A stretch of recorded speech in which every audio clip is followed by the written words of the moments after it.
Welcome back. Welcome back. Welcome back, ladies and gentlemen.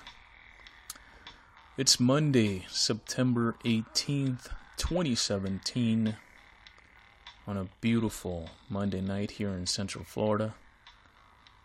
Welcome to the Smarmy Grin podcast, episode number 8. I had to record this all over again because I've been having issues with my microphone, so I'm going to have to get a new microphone. Thanks, Amazon. But actually, I shouldn't be complaining because this has been a really good microphone.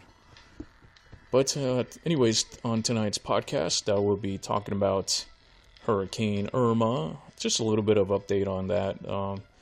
As far as like the aftermath, and what people are dealing with or going through. I'm also going to touch on Hurricane Maria. It's out in the Atlantic, in the Caribbean, as a Category 5. Again, another big hurricane. Thanks, Africa. And on sports, I'm just going to touch on the LA teams, the NFL teams, the Chargers and the Rams. Why? Why NFL? Why did you make that happen? I don't get it. And on the vent segment, the bitching, the moaning, as we call the vent, as I call the vent, I will be talking about whiny people here in Florida. People. Thank you, lucky stars. Thank God that for those who still have your homes and still have your belongings, just thank God that you have those things. Stop complaining about not having electricity. Why have I been having issues saying electricity? I had this same issue like in the last 3 podcasts, man. What's going on here? But anyways, why are you guys bitching and complaining about not having any power? Aha, gotcha. I wasn't going to say, I didn't say it. I didn't say electricity. I just said power. But smart guy right here. But anyways, why are you guys bitching and moaning about not having any power, any electricity? Seriously. Like, we've all been through this before. And if you weren't prepared, it's not the utilities company's fault. I certainly went through this during Hurricane Charlie. I didn't have power for 2 weeks. Never complained. My only complaint was your usual complaint out of a hot summer Florida night. Heat and humidity. We deal with that. So, I understand. I get it. I was without power for 2 weeks. It's only been a week, people. God. But anyways, that's going to be my segment on the vent. I'm just going to bitch about whiny people here in Florida because I'm kind of getting sick of it. So let's start the show. Let's get this party started. Tonight, beautiful Monday night. A little bit excited tonight. I just had a good day. And I can't complain. It was a really good day. I woke up early this morning, like around 9 o'clock. And I don't know if you... I think after you go through a hurricane or a natural disaster, regardless of what it is, sometimes you forget that right after it, even if it's a week or 2 weeks or 3 weeks, you sometimes forget that it's not normal, or it's not your usual everyday routine when you wake up in the morning. Like, I woke up this morning and I just started thinking, you know, I was hungry and I wanted to make some breakfast, but I was like, oh, man, I don't have any eggs or anything like that. I got coffee, I got some bread, but I don't want to use it up.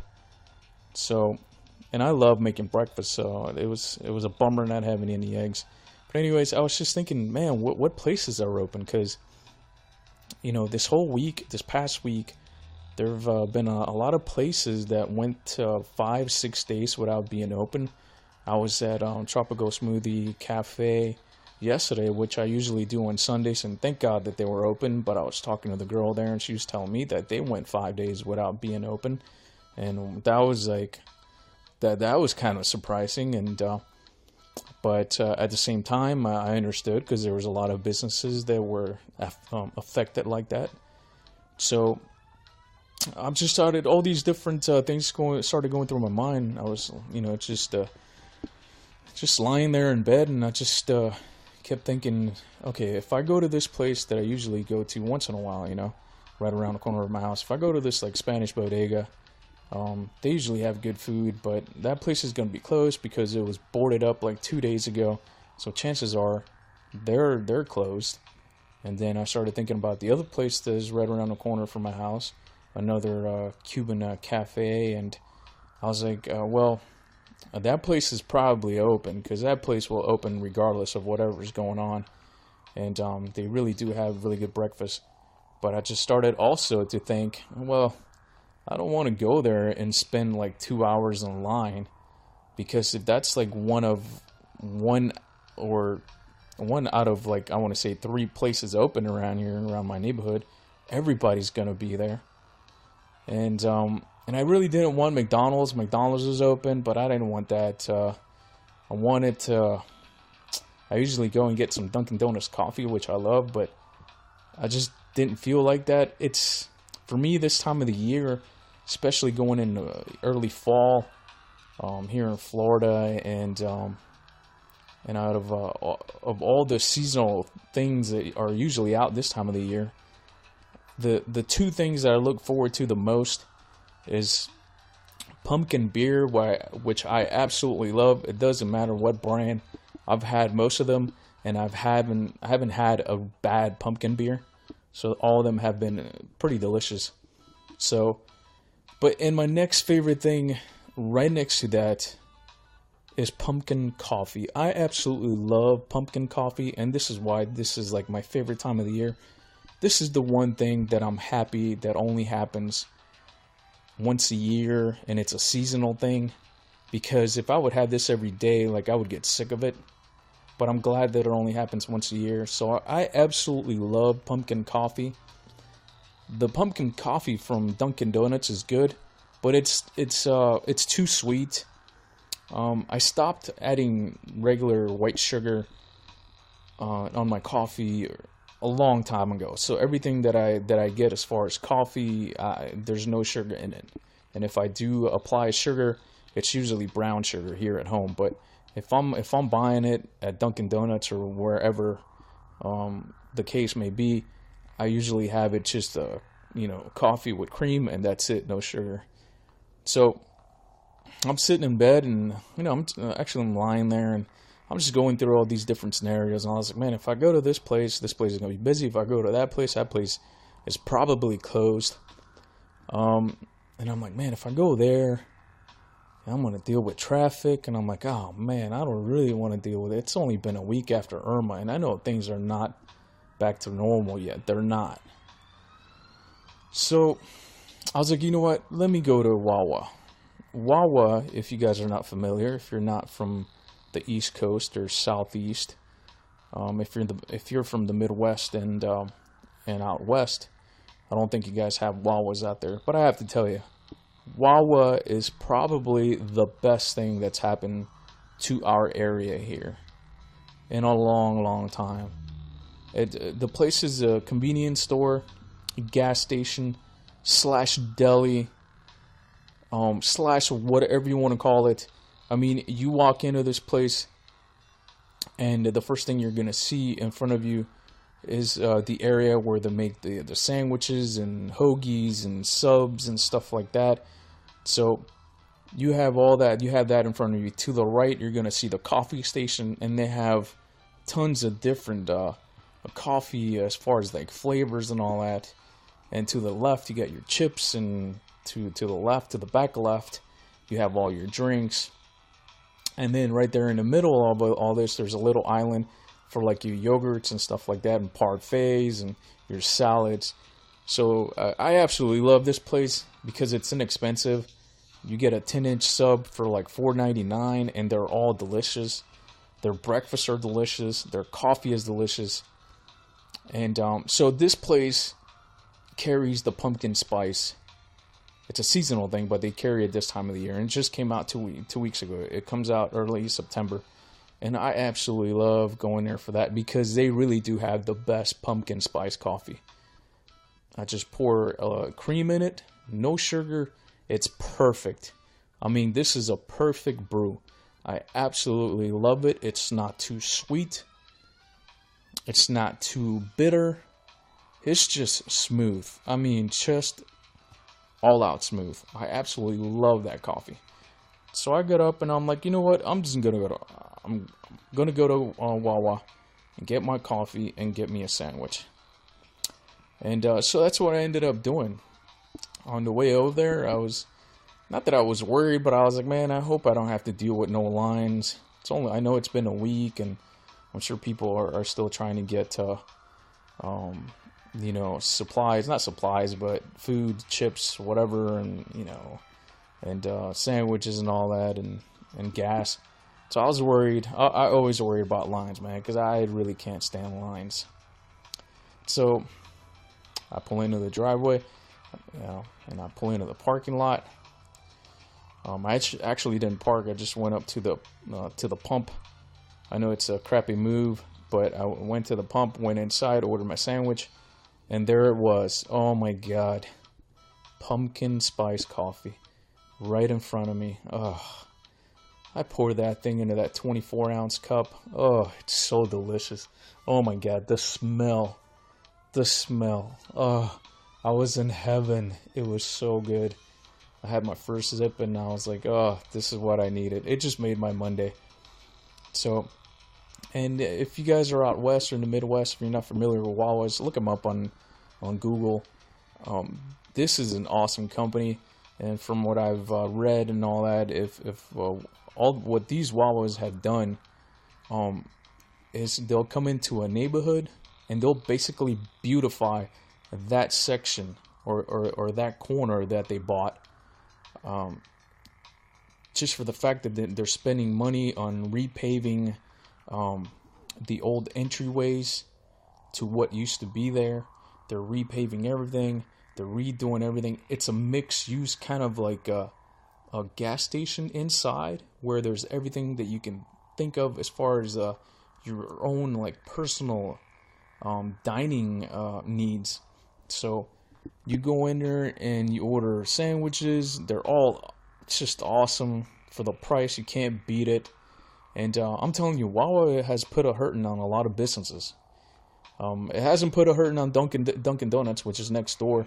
Dunkin' Donuts will survive. They've been around forever. Their coffee is delicious. That's my favorite coffee. Dunkin' Donuts is the best coffee. So, but it's like a mixed use place, you know. And these gas stations, they really do beautify an area. They really do. I mean, from talking to urban planners and all that, like one of my friends is an urban planner, and he's been saying that, and he's like, man, these places come in and they actually do lift the neighborhood. And also the traffic that they create also spills over to the other businesses around there.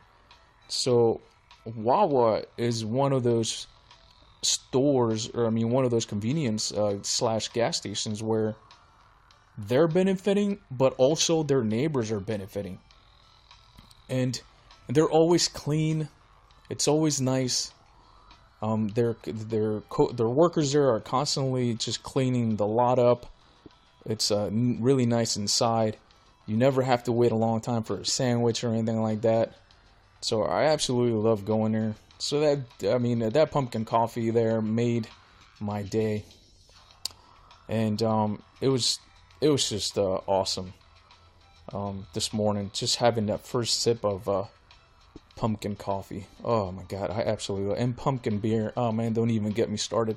I can like back to back, like just chug coffee. I'll be holding like a cup of coffee with my left hand, and on my right hand I would have like a pumpkin head beer, and I can just like chug those two all night long, and I would be absolutely happy. But those are the joys of life that I absolutely love. So my hat's off to Wawa. But it wasn't that busy. I went in there and got my food, got my coffee, walked out, got my gas. And then I was on my way home, and it wasn't too bad.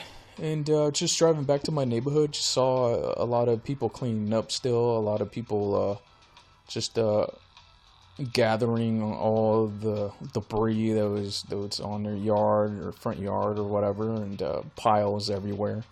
Not as bad as the piles you saw after Charlie, but still the city is gonna it's got its work cut out for them for the next month or so. I still haven't seen any trucks come out and pick our debris here in my neighborhood or other neighborhoods around me. So I'm thinking that's going to happen and probably in the next week and a half or so, because they're probably looking for a place to stage all this stuff, because that's what happened after Charlie. After Charlie, they needed a place to stage all this debris. And what I mean by debris is just, your trees going down, tree limbs and all that stuff, but also it's just debris from the hurricane, from homes being damaged or whatever the case may be, businesses being damaged. So they used, back in 2004, right after Charlie, they used all these big lots or farmland that they basically told whoever owned them, listen, we're going to come in here and this is what we need and this is what we're going to do. We're going to pay you for it and we have to do this. And, you can't blame the city for doing that, or the state or the county, because they needed a place for all this stuff to go to, because the landfill wasn't going to be able to hold all this. So I think that was just a temporary thing, though. So because it only lasted for a couple of months, and after that they cleared all the debris out right after they cleaned the city and the county. So this is what's going on right now with our area.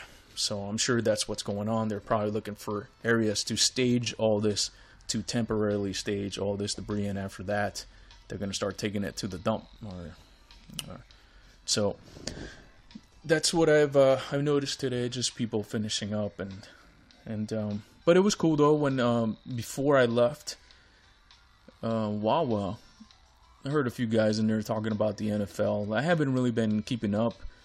Because of this hurricane. I watched my first few games yesterday. Before I made my podcast, I watched the Cowboys and Broncos and the Tampa Bay game and Chicago Bears game. So I haven't really been keeping up with it. But these two guys were talking about the LA Chargers. It's so weird, man. It just doesn't sound right. And they were talking about the LA Rams, which I still don't get it. And they were saying the same thing that I was saying. And many people on YouTube, as far as sportscasters and over the radio, that your AM sports stations, they're all still talking about it. As far as the stadiums not even being filled for these games that the Rams and the Chargers are hosting. But seriously, what did you think was going to happen? The NFL made a blunder. I think it's a huge mistake to have. I mean, okay, I understand. One team there, okay, but you have two teams in the LA market. Come on, that's just oversaturating your market with bad teams. So, what do you think is going to happen? Of course, they're not going to, I mean, they're going to make money, but they're not going to make the kind of money that they thought they were going to. So, I don't get it. What's the deal with that move? Why did they move these two teams to LA? I understand one team moving down here, but two teams, that market is not going to be able to sustain those two teams. It's already been done in the 80s and early 90s. And look what happened. Both teams moved. So this is going to happen again. These teams are going to be there for the next 10 years, a decade, maybe less than that. And if they start losing a lot of money, which they will, because what they're counting on is the TV market. And yes, LA is a big city, but the NFL, as far as these two teams, the Rams and the Chargers, I mean, the Chargers are a good team, but the Rams are just an awful team. But these two teams, yeah, they're going to make money, but I don't see the Rams making like LA Lakers money. You know what I mean? Like a team like that, or LA Dodgers. I mean, they've already tried this. It's not going to work. I don't know why they moved that team there. I could see why the Chargers went there. I think the Chargers make more sense because they have a better team with a great quarterback. But the Rams have basically nobody. So, what was their plan? What's the reason behind it? Of course, it's money. But they're relying on that TV market, that TV deal, and from what you're seeing, this is what they should have looked at. They should have looked at what's going on in the NBA. The NBA overpaid. Not the NBA, but ESPN and a lot of these TV sports networks. They overpaid for the NBA. And this is why ESPN has been going through this transition over the last couple of years of just getting rid of their talent that was there forever and ever, because they're losing money, because they spent so much money on these TV deals with the NBA that they're losing money, because the people, the fans, they're not interested in watching these games. First of all, these athletes are getting overpaid. A lot of these athletes are just whiny, sensitive. So, and the fans are just tired of it. They're tired of the super teams. That's why fans have stopped watching. That's why the ratings have been dropping for the NBA. So this is the same thing that's going to happen to the NFL. This is the same thing that's going to happen to these TV networks, where they're spending, especially the local ones, where they're spending a lot of money to broadcast these games, and in the end, they're not going to get the viewership. Because honestly, who wants to sit there and watch the Rams? I'm pretty sure that a lot of people in St. Louis are not going to be watching the Rams. So, I mean, I see the Chargers being there for a while, longer than the Rams. I don't see the Rams being there for too much longer. I know this is their first year, but don't be surprised if this team is on the move again. So, I mean, it's absolutely ridiculous what they did, what the NFL did, and I just don't get it. Why did they do that? I just don't understand that. And I just thought it was a bad move when they were talking about it over the last couple of years, 2-3 years ago when they started to talk about it. I think the only move that made sense to me was the Raiders going to Las Vegas, or just the NFL giving a team to Las Vegas, or any professional sports team going to Las Vegas, regardless if it's the NBA, NFL, or Major League. But I mean, that's a big city that I think if you put a professional team there, the fans are going to follow it. So in my opinion, they deserve a professional team there, regardless of the sport. But I think the Raiders move makes more sense to go there. I feel bad for Oakland because, I mean, that's where the Raiders are from. That's where the tradition is from, that whole Raider winning tradition. And so that makes more sense to me than the Rams going to LA, or the Chargers going to LA, because I've never thought I would see the Chargers leave San Diego. That's another great city. I still don't get that move. But in the end, it's all about money. And in the end, for the NFL and these teams, it's going to be about losing money, because that's what's going to happen. You're oversaturating a city, a market, one with a good team, the other one with a not so good team. So remains to be seen. We'll find out in the next couple of years what's going to happen. So this is the conversation that I overheard at Wawa with a couple of guys that were there, and they were making a lot of great points, and I agree with them. It just doesn't make sense. It doesn't make sense to them, and it really doesn't make sense to me either. So, but that's what I wanted to talk about. I just wanted to just bring that up because I've heard it all day long through the AM sports shows and all that, and so I just wanted to get my 2 cents in there. So now my last segment, I'm going to keep this short tonight. I wanted to do this podcast tonight because I think this is important, what I'm about to say, on the vent, my vent segment, my bitching and moaning segment. So it's actually my favorite segment because I get to vent and I get to bitch about it, a certain thing, and then right after I'm done doing it, I go to bed and I sleep like a baby. But, so another thing that I overheard people talking about today was how long it's taking all these utility crews to get power back up here in Central Florida. I didn't hear it just from one person. I heard this from the local radio shows, the talk shows, FM shows, people calling in and bitching and moaning and complaining that it's taking forever.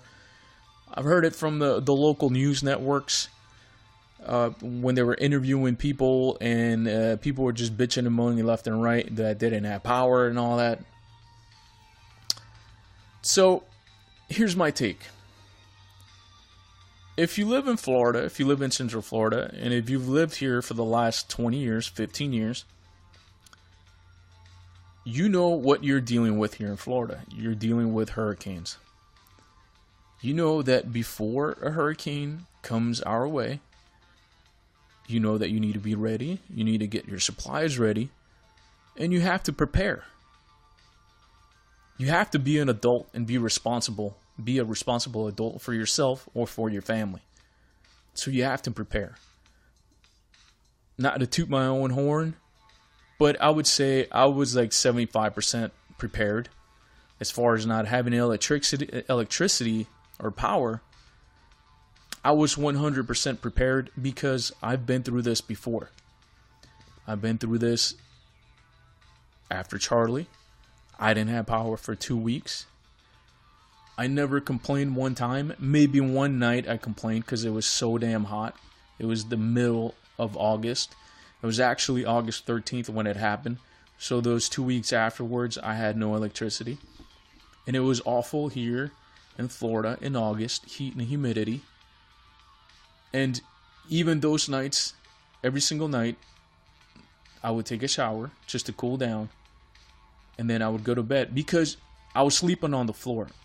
I was sleeping on the tile floor, because you cannot use your bed during the middle of August to go to sleep because it's so damn hot. You're sweating all night long. Keep in mind, you don't have electricity. So even after taking a shower and sleeping on the floor, I was still sweating throughout the night because it was hot. It was August in Florida. Heat and humidity, mostly humidity. But even taking a shower and sleeping on the floor didn't help at all. So if you've been here for the last 20 years, you know what you're dealing with. Quit your bitching. Stop complaining. I saw this guy on the news being interviewed, and the reporter kept asking him, hey, how do you feel about this? And this guy just went on and on. Basically, this whole interview was about him and his Kiss collection. Now I'm like, dude, your complex doesn't have power. You go on TV bitching about not having power, but you're also letting other people know that you don't have power, but you have this massive collection of Kiss and a bunch of other crap that's worth a lot of money. It's not crap, but it's worth a lot of money. So you're basically sending out an invitation to anybody that wants to steal your crap. That's what you're doing. You're basically sending out an invitation. You're saying, hey man, I got valuable stuff here. I don't have power, but you guys can come in and take my shit. Excuse my language. But that's what it seemed like to me. So I was just like, are you kidding me, man? Like, why even go on TV and start complaining about this? And seriously, people, you live in Florida. You know what you're dealing with. Why are you complaining? Yes, it sucks. I've been there. 2 weeks, no electricity, no TV, no fan, no refrigerator, no microwave, no coffee pot. What makes it the worst, when it happened to us back in August in 2004, the worst part of that whole situation was sleeping on the floor, taking a shower to cool down, sleep on the floor, and still not being able to sleep because you were sweating the whole night. On top of that, generators were going off all over the place, so it was noisy. So I couldn't get any sleep whatsoever for 2 weeks. So yes, I've been through this before. Dude, it's only been a week. Ladies and gentlemen, it has only been a week. Just hang in there. I know it's a pain. I know it stinks. I know that it's rough not having electricity in Florida. But you got to look at the bright side. Seriously, it's September. And honestly, it hasn't been that hot of a month.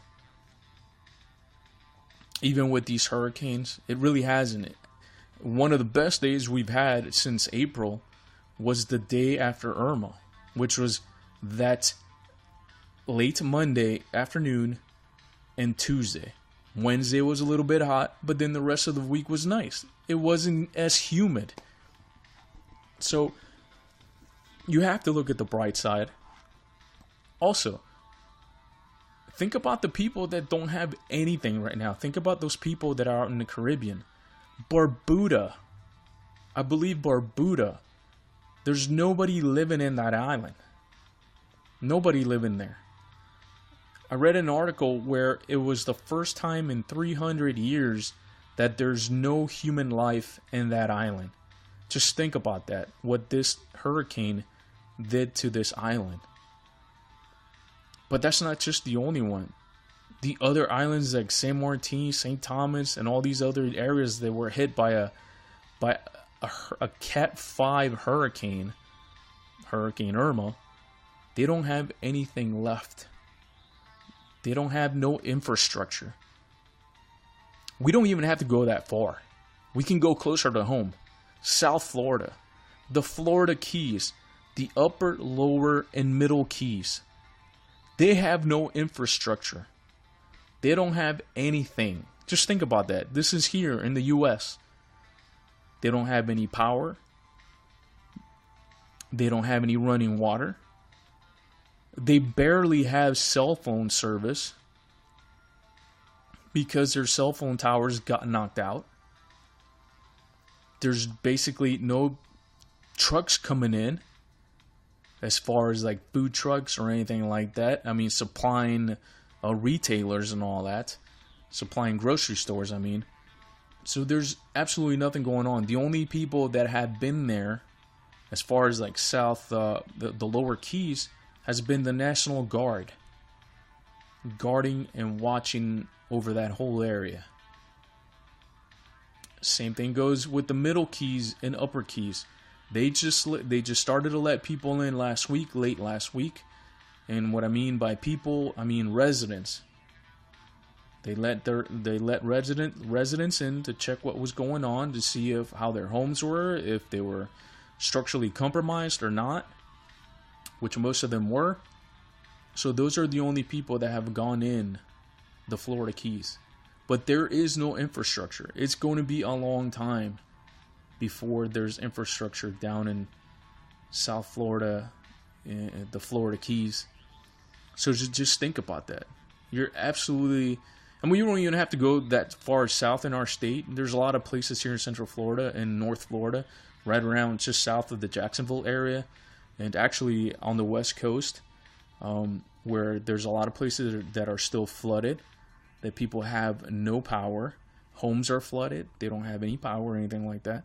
So if you live in Central Florida, especially here in the Orlando area, quit your bitching. If you live in Orla Vista, I can understand. There were 500 homes that were flooded there. I get it.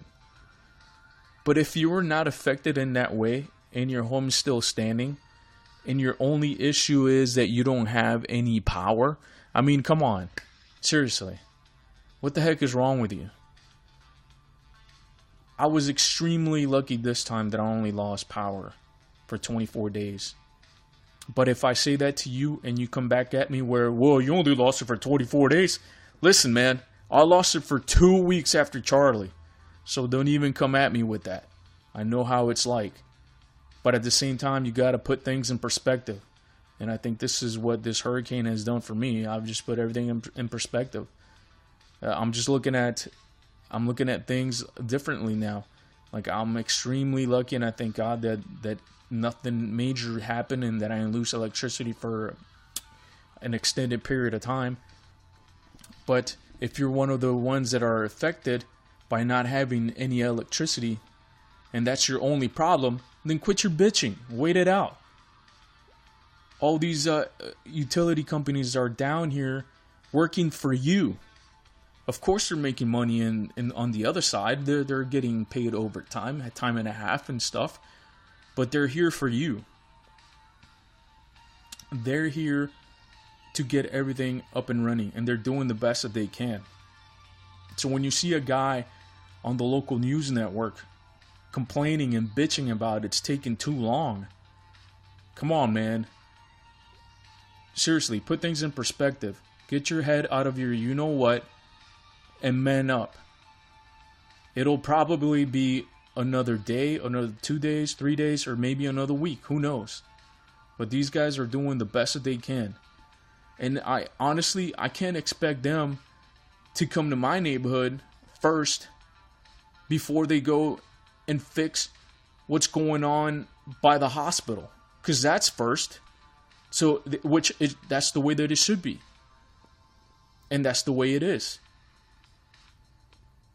Complexes like that, like hospitals and public areas like that, are the first to have their electricity back. And that's just the way of life here in Florida, and that's the way it should be. So I wasn't expecting to have my power back 24 hours later. I prepared for 2 weeks, because that's what happened the last time. And because of the size of this hurricane, I figured it was going to be longer. Maybe 3 weeks up to a month. I was prepared for that. I had friends after Charlie that lived out in the Deltona area that didn't have power for a month. Some of them didn't have power for 2 months. So when I hear people bitch about not having power only after a week, I just want to punch them in the face. I just want to tell them, hey, man up. I mean, I'm not going to punch them in the face, but that's what I want to do, because either that or just tell them to shut up, man up, be a man, just man up. I prepared, a lot of my friends prepared, my co-workers prepared, we all prepared for not having electricity for 2 weeks. Not 2 days, not 24 hours, not 3 days, 2 weeks, because that's what happened the last time we had a hurricane this big. Or this major. So, I mean, just quit complaining, stop your bitching, and just man up, man. Just like the rest of us, man up. Now, I get it. If your house is flooded, man, I completely understand. Completely understand. If your house was taken out by a hurricane, by a tornado, I feel bad for you, because not only did you lose power, you lost your whole house. But man, if your house is still intact and your apartment's still intact and your condo is still intact, and the only issue you have is not having power, man, come on, man. Man, just stop your bitching, man. Man up, dude. God, I hate it when grown men complain and bitch about things like that, especially things that are out of everybody's hand. Not just your hands, but my hands and the electric company's hand, our government's hand. God, just